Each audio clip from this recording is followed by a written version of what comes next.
There is a kind of discipline that doesn't smile for the camera, that doesn't announce itself on social media, that doesn't ask permission to exist.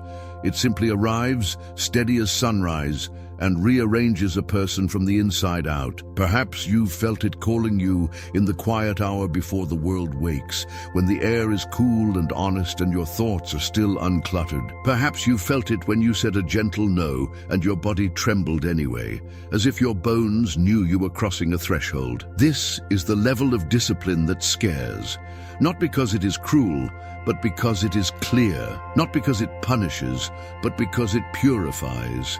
And clarity, real clarity, always confronts chaos, inside and around us. I want to talk to the part of you that is tired of being pulled by every request, every notification, every invisible thread that tugs at your attention. The part that wants to breathe without asking for approval. The part that longs for a life with shape and meaning, not just motion. You are not weak for wanting that. You are not selfish for wanting a day that reflects your deepest values. You are human, and humans are designed to flourish within wise boundaries. Even your brain knows this. The prefrontal cortex, seat of planning and focus, whispers for order, while the limbic system, tuned to urgency and novelty, urges you toward the nearest spark. When you choose a deliberate practice over the next distraction, you are not repressing yourself. You are returning your nervous system to a pattern that actually reduces anxiety over time. You are letting your mind become a home again. I know that the word discipline carries memories for many people, memories of shame, of impossible standards, of love that felt conditional. We will not walk that path here. The discipline I am speaking of is not a hammer. It is a shepherd's staff. It does not humiliate you when you wander. It brings you back to the path that already carries your name. The wisdom tradition speaks of order as protection, of self-control as a wall that preserves what is precious. Long before we had clinical terms for cognitive load or habit loops, sages taught that the wise person guards what enters and leaves, because what passes through the gates of your attention eventually becomes your life. When you understand that, saying no stops feeling like violence and starts sounding like a vow.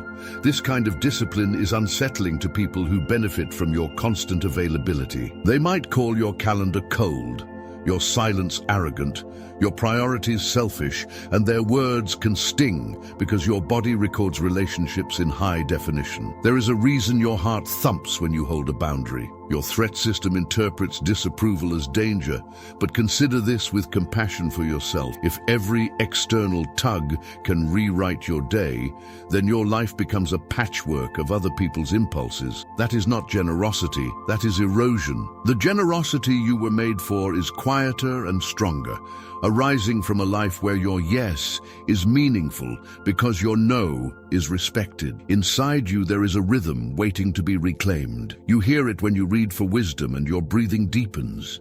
You feel it when you move your body and the fog lifts. You notice it when you do a single piece of deep work and time seems to expand around you. This is not magic. It is neural architecture aligning. Repeated choices carve pathways in the brain. Repeated distractions scatter them. The first path feels awkward at the beginning, like walking on legs that are still remembering how to carry you, but that awkwardness is not a sign of failure. It is the sensation of new strength growing. Think of it as spiritual weightlifting, small, consistent loads placed with care, building a foundation that eventually becomes effortless power. I am not asking you to become a statue. I'm inviting you to become a river. A river looks free because it moves, yet what gives it force is the banks that hold it. In the same way, your life does not become rigid when you choose a handful of non-negotiables. It becomes coherent. Your attention gathers, your energy concentrates, your presence, which has been spread thin and anxious, begins to thicken into something calm and reliable. People will feel it before they understand it.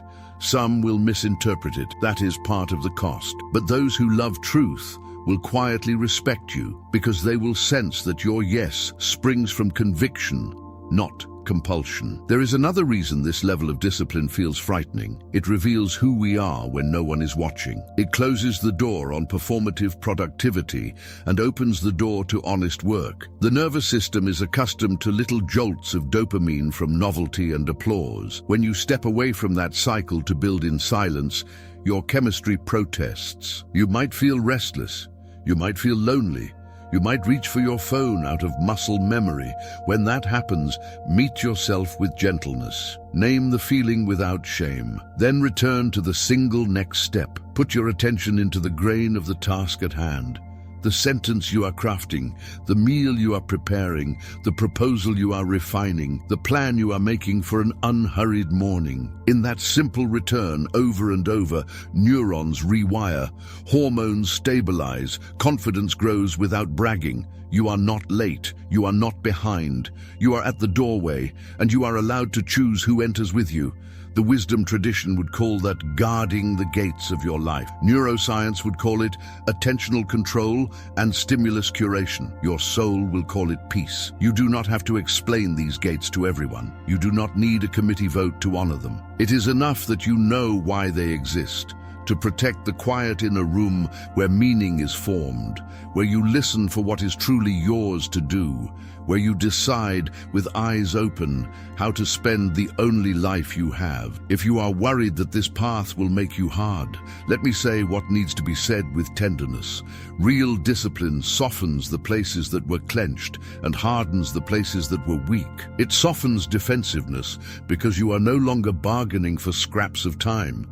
You have arranged your life to carry what matters. It hardens the muscles required to keep promises to yourself so that you can keep promises to others without resentment. It softens the urge to prove, and it hardens the resolve to be faithful in the dark. Over time, this gentleness and strength sit together in you, like old friends, and the people around you feel safer, not threatened, because your presence is anchored. Perhaps you worry about disappointing people. That is a tender fear, because love does not want to wound. But understand this clearly and kindly. It is impossible to build a life of purpose without occasionally disappointing those who prefer you convenient. Wisdom invites you to disappoint strategically. Never from cruelty, always from clarity. When you choose the next right boundary, your nervous system might ring the alarm, but your deeper self will exhale. There is a way to live that leaves no residue of bitterness, only the clean ache of growth, and that ache becomes strength faster than you think. So, breathe. Feel your shoulders drop. Let your jaw unclench. Place a hand on your chest and notice the steady rhythm that has carried you through storms you thought would break you. You are not here to impress chaos. You are here to cultivate order. You are not here to chase every flicker of attention. You are here to be attentive. You are not here to explain your sacred windows to anyone who mocks them. You are here to open them and work. It will be quiet. It will be unglamorous. It will be good.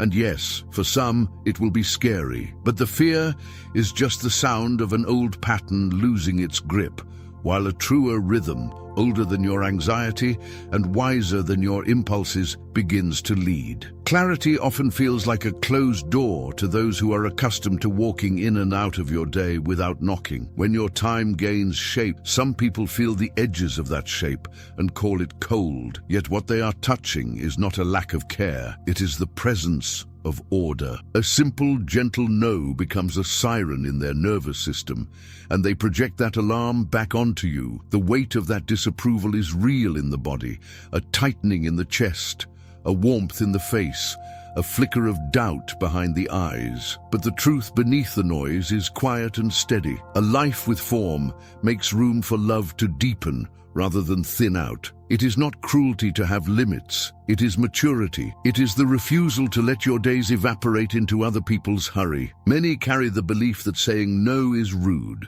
and that a good person is perpetually available. Yet self-control is less a weapon and more a wall that preserves the best parts of you from constant erosion. The brain experiences rejection as danger, so your amygdala sounds an alarm when you anticipate disappointing someone. At the same time, your prefrontal regions, charged with focus and planning, know that scattered attention keeps you in a state of low-grade stress. When you honor the shape of your time, you are not withdrawing love, you are removing chaos. Over time, cortisol spikes soften, rumination loosens, and the body learns a calmer baseline. Clarity does not crush tenderness, it shelters it. There is a quiet surprise that emerges when boundaries are kept with kindness. Love does not shrink inside them.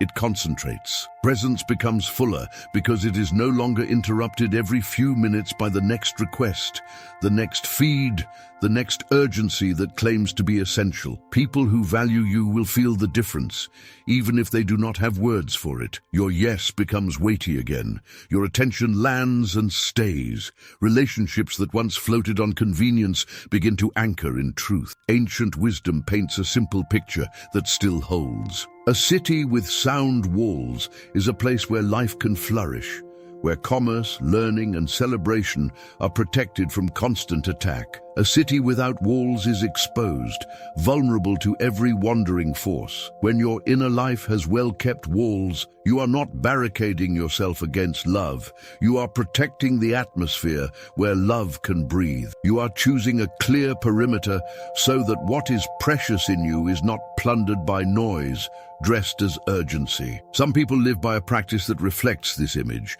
something like a city walls calendar. In their week, there are windows of time treated as gates that open for what truly matters and remain closed to what does not. Nothing dramatic happens on the outside, but on the inside, attention steadies and energy gathers. The nervous system begins to recognize a rhythm. Anticipation of deep focus sets in, and interruptions lose their power to derail. This is not austere living. It is quiet hospitality toward the work, the rest, and the relationships that deserve to be welcomed inside the gates. There can be a tender ache when long-standing patterns shift. If you were raised to equate goodness with constant availability, structure might feel like a loss of warmth. Yet there is a deeper warmth waiting on the other side of order. The warmth of presence that is not rushed, conversation that is not fragmented, creativity that is not pulled apart by constant checking. In this steadier climate,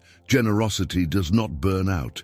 It becomes sustainable because it rises from a well that is protected and refilled rather than scraped dry. Resistance from others often reveals itself when you stop being endlessly reachable. Some will push against the new contours of your time, not because you have harmed them, but because your change exposes their dependence on your spontaneity. Meeting that resistance with calm clarity is not indifference. It is the practice of being faithful to what you carry. Emotional neuroscience has language for this moment.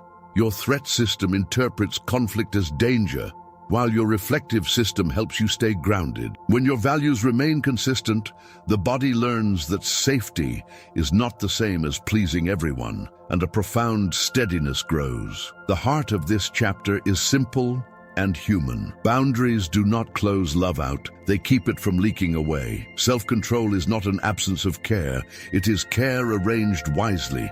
The schedule that once felt like a cage becomes a garden fence, not to keep beauty trapped, but to keep it alive. The people who truly know you will sense the difference. Your presence will feel more restful, your words more considered, your work more alive, your rest more restorative. Which 3 commitments will you fortify this month with an unbreakable no? There are days when the mind feels crowded, as if a marketplace has opened inside your skull and every stall is calling your name. News, opinions, playlists, group chats, worries that arrive disguised as helpful reminders, all of it asking to be noticed first. The body carries this overload with a familiar ache, a hum behind the eyes, a restlessness that makes stillness feel unsafe. It is not a moral failure. It is a nervous system flooded by inputs that never learned where the door is. The image of a gate helps because a gate is personal and selective. It welcomes what nourishes and closes to what steals. Wisdom has always spoken this way. Guard the heart by guarding the openings. Modern language says something similar. Attention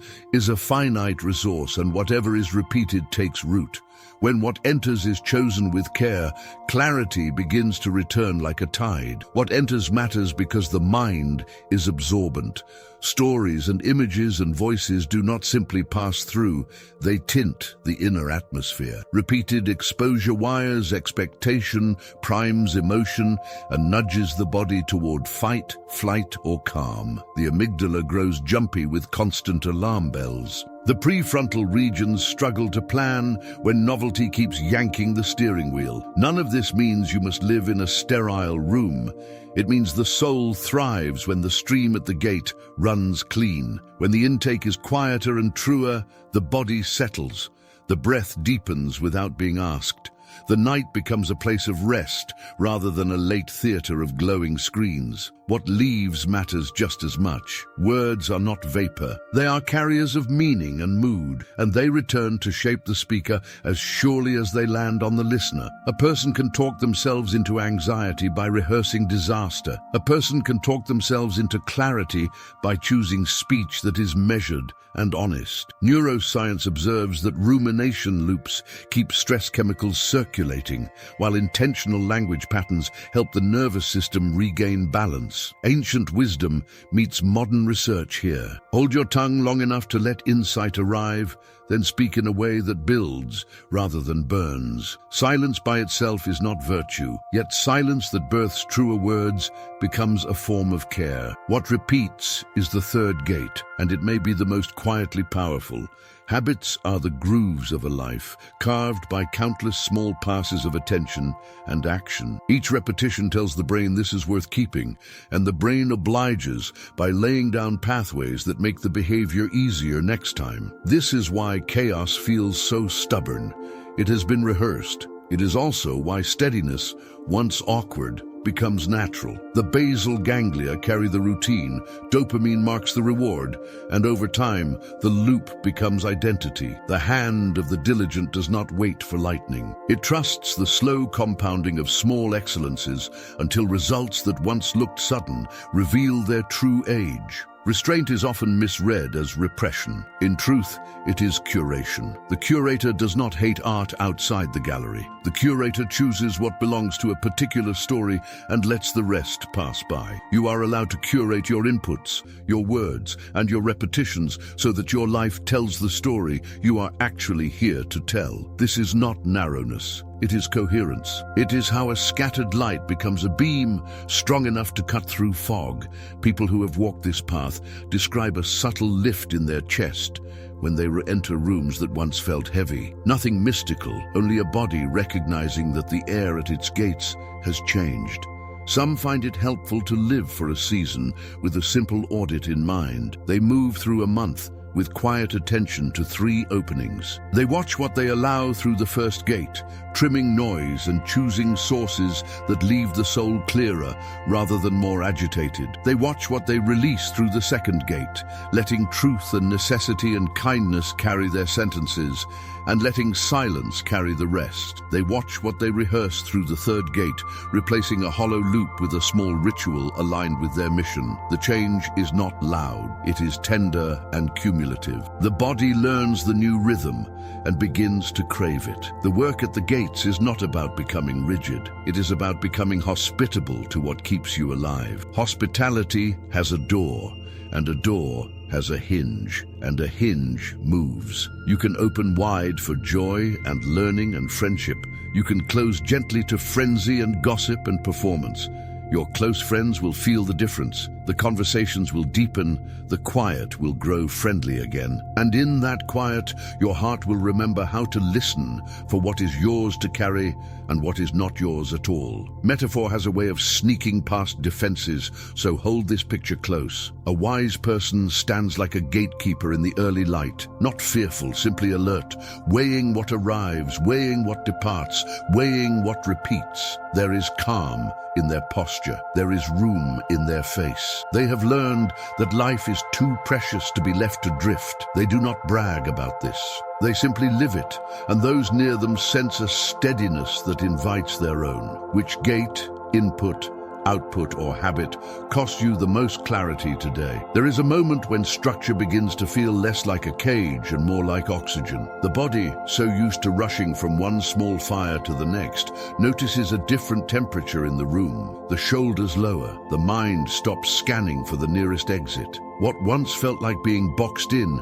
begins to feel like being held. This is the quiet paradox that unsettles our old habits.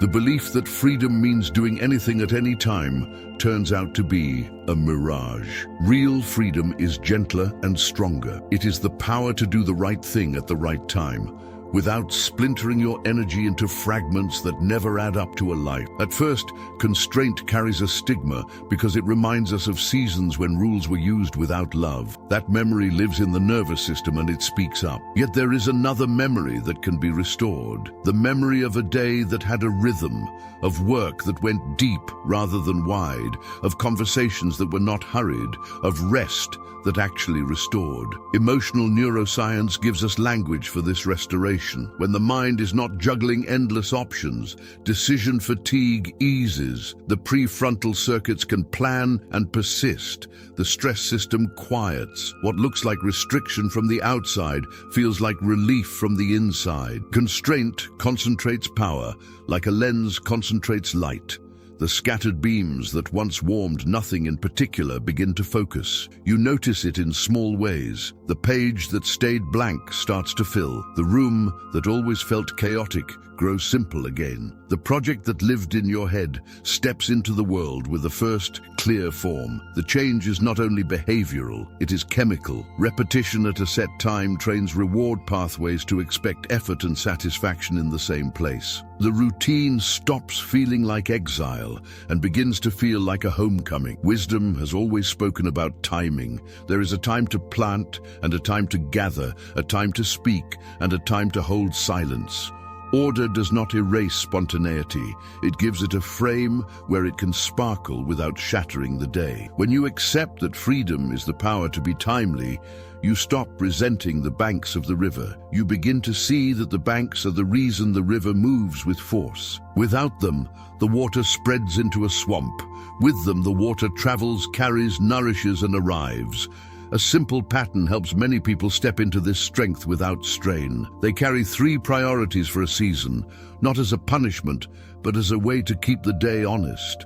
They honor 3 daily actions that keep the soul and the work alive, and they return each week to 3 quiet reviews that bring the path back into focus. This is not a harsh ritual, it is a humane rhythm. The brain learns to expect the same touch points and begins to relax into them. Anxiety that once spiked at the chaos of the undefined loses its grip because the undefined is no longer ruling the room. Constraint also softens the fear of missing out. When the path is unmarked, every side road calls your name.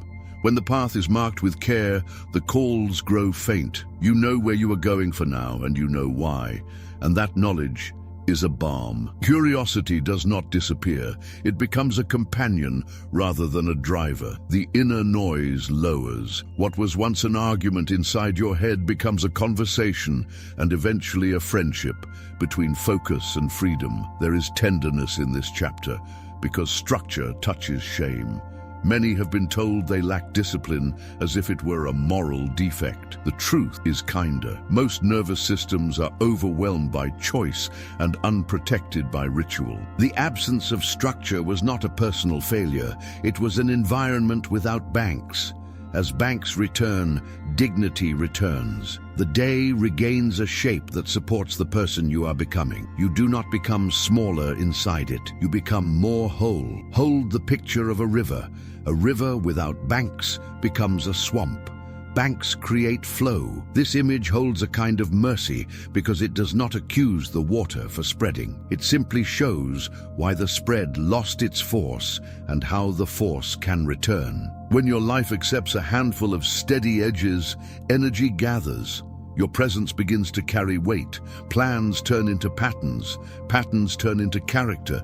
Character turns into a life that quietly blesses the ground it touches. What single constraint would immediately multiply your result? There is a kind of tired that coffee cannot touch. It arrives after too many conversations about plans that have not yet taken root, after too many declarations that promised transformation and then dissolved into noise. Oversharing sounds harmless, even noble, because it dresses itself in the language of accountability, yet it siphons energy from the very place where action is born. Each time intentions are displayed for applause, the nervous system receives a brief burst of reward. The brain interprets the praise as progress, and some of the urgency to build begins to fade. This is why a day can end exhausted without a single living step taken. The stage consumed the strength that belonged to the workbench. There is another way that is quiet and strangely nourishing. It keeps a season of silence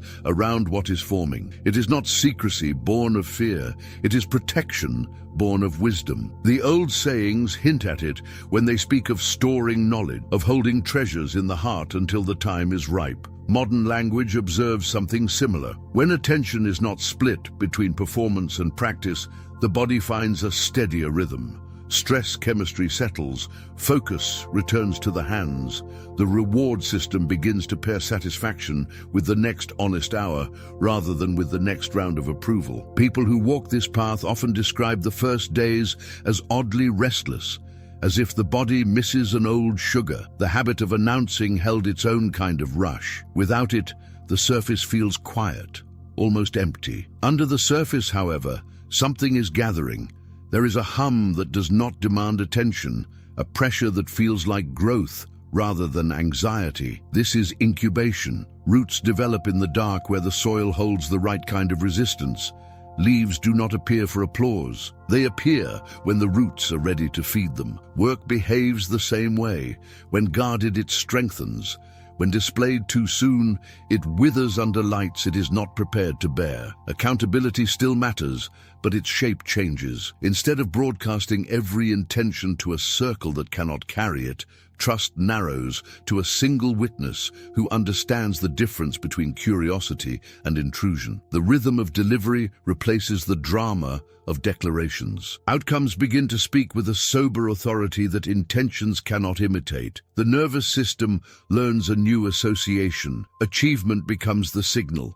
Consistency becomes the melody. Confidence rises without boasting because the evidence is alive and visible, and it does not need a monologue to be believed. There is kindness in this practice because it protects momentum from 1,000 small leaks. Every explanation costs energy. Every argument about plans diverts focus into defense. Silence converts that energy back into craft.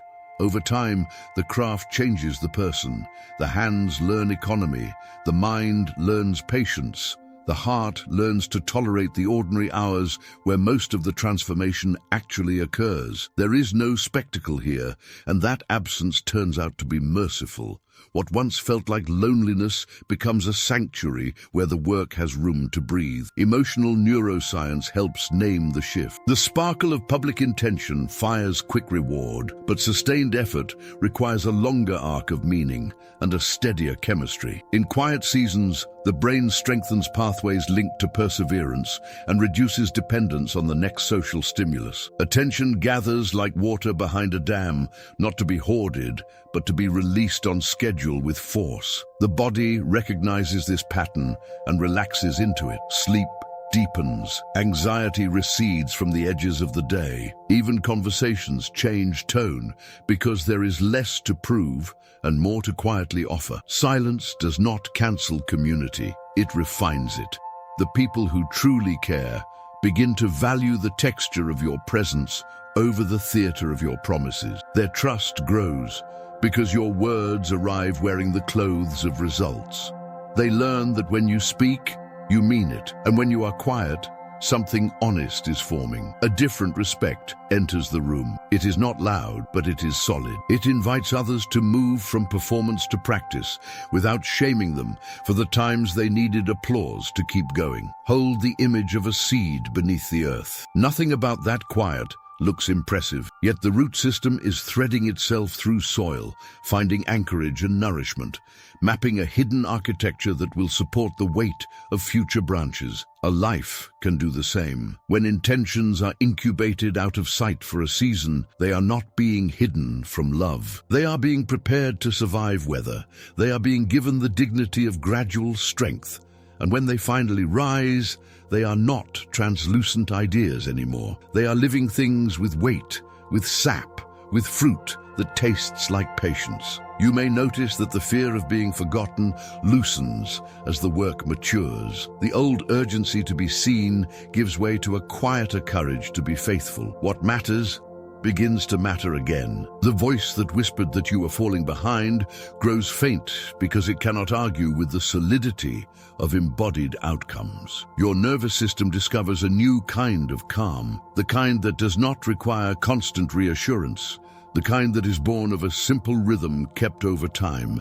Which project will you move forward in silence until the first tangible result? Impatience is a familiar visitor, arriving with bright promises and leaving a wake of half-born efforts. And it is no wonder this visitor charms the mind, because the culture celebrates sudden ascents and overlooks the quiet seasons that made them possible. The body learns this rhythm and becomes addicted to the spark of beginning, while remaining untrained in the steady burn of continuation. Yet deep inside, there is a wiser hunger that does not want fireworks. It wants a hearth, a slow and warming flame that keeps the home of the self alive through winter and beyond. That hunger is the doorway to compounding character, the kind that does not rush, the kind that moves like a river wearing down stone, the kind that builds a life sturdy enough to carry love and work without collapsing under the noise of the day. There is a tenderness at the start because the nervous system has learned to expect novelty as proof of progress. And when novelty steps aside for repetition, the chemistry protests, and restlessness rises like a gust through the chest. Emotional neuroscience gives the protest a name and then gives it a path through, explaining how reward circuits can be retrained so that satisfaction begins to pair with the kept promise rather than with the next announcement, and how the basal ganglia cradle routines until they become easier than avoidance, and how the prefrontal regions strengthen when decisions are simplified by rhythm rather than exhausted by constant choice. This is not punishment, it is design rediscovered, a humane structure that returns the body to a calmer baseline where effort feels clean. Greatness rarely arrives as a single moment. It is usually the shape 1,000 small fidelities create when they stand shoulder to shoulder over time.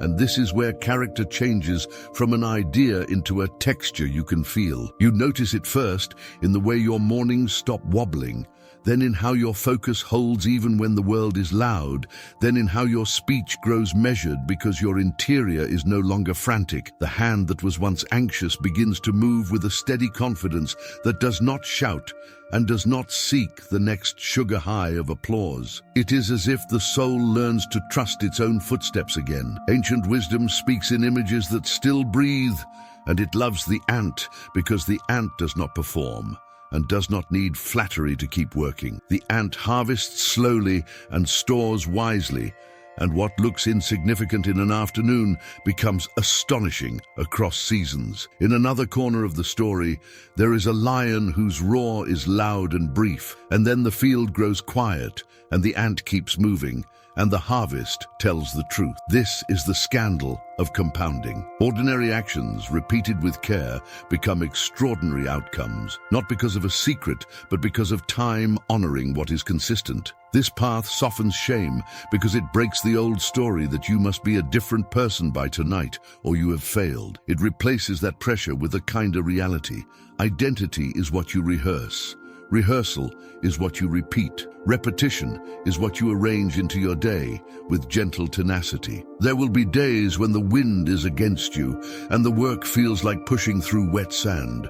And there will be days when grace seems to pull you forward. Yet in both kinds of days, the same quiet choice is waiting. The choice to keep faith with a small act that aligns you with who you are becoming.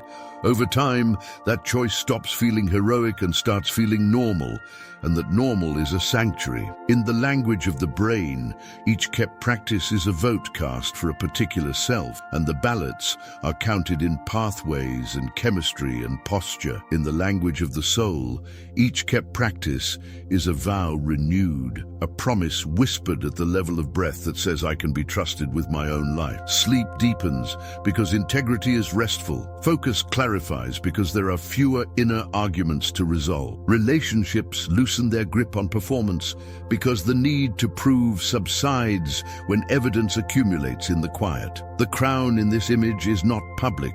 It rests on the interior with a weight that steadies rather than inflates. The beauty of compounding character is that it welcomes smallness. It honors the single page written with honesty, the single meal prepared with care, the single conversation held without hurry, the single hour given to deep work that once felt impossible, the single reading of wisdom that realigns the inner compass. Each act seems too small to matter in isolation, but time is a patient witness and records them. And then one day, the person you have become steps into a room and the atmosphere changes, not because of a speech, but because of the density your presence carries. The world may still chase flashes of brilliance and the rush of the dramatic, yet you will know something gentler and more durable. You will know the slow pleasure of returning again and again to a pattern that makes life livable and fruitful, and you will know the quiet strength of a heart that no longer divides itself between 100 competing selves. There is nothing flashy here. There is something luminous, the kind of light that lasts through the night and into morning, the kind of light that crowns a person not with noise, but with peace. What one daily act done for 1,000 days would permanently change your trajectory. When the separate pieces begin to live together, something changes in the atmosphere of a life. The walls of clarity give shape to the day. The gates of attention keep the air clean. The banks of constraint turn motion into flow. The roots of quiet work anchor the unseen. And the patience of the ant brings a harvest that outlasts noise. What felt like 5 ideas reveal themselves as one rhythm. The nervous system notices first. Breathing loosens. The shoulders settle. The mind trusts the day again because the day has a spine. Clarity is the perimeter that keeps tenderness from leaking away. Without it, love is stretched thin and grows brittle. With it, presence thickens and relationships deepen because they meet the whole of you, not the hurried scraps that remain after chaos has taken its portion. The body, which remembers every season of overreach, begins to relax when it learns that your yes is no longer a reflex and your no is no longer a threat. The steadiness is felt before it is understood.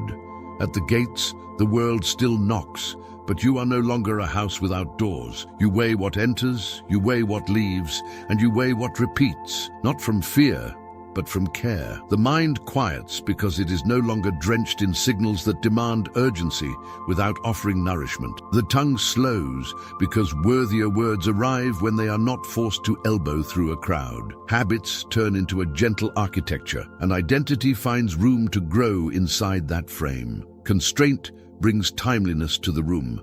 The day receives edges that hold it together. Options narrow in a way that feels like relief because choices that once drained you are already made by the rhythm you keep.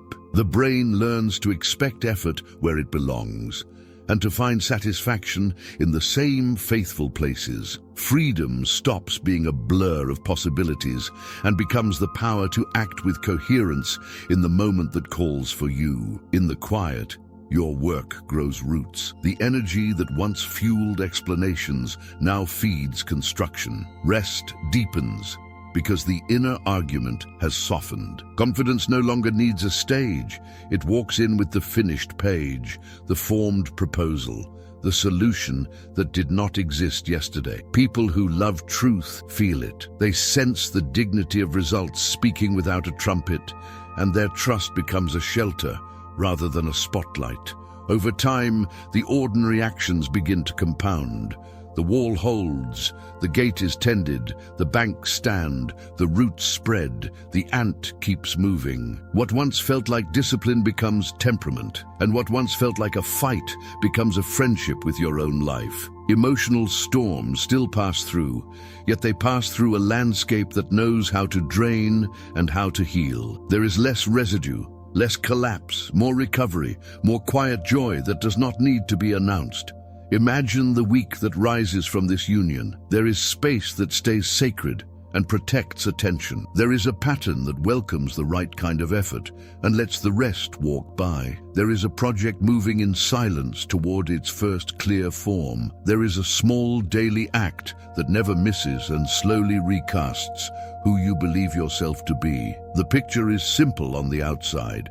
On the inside, it is rich, the way good soil is rich, dark with the remains of many small fidelities that now nourish everything new. The end of scattered striving is not a dramatic scene, it is a steadying. It is the feeling of being gathered in one piece, of your words and actions belonging to the same person again. The people around you experience the same steadiness. Your presence becomes a place where their breathing slows, where they remember their own wisdom, where pressure gives way to clarity. This is how discipline that once frightened becomes a quiet blessing, first to you, then to those who share your life. What subtle change will become possible when your walls, your gates, your banks, your roots, and your ant finally live in the same room?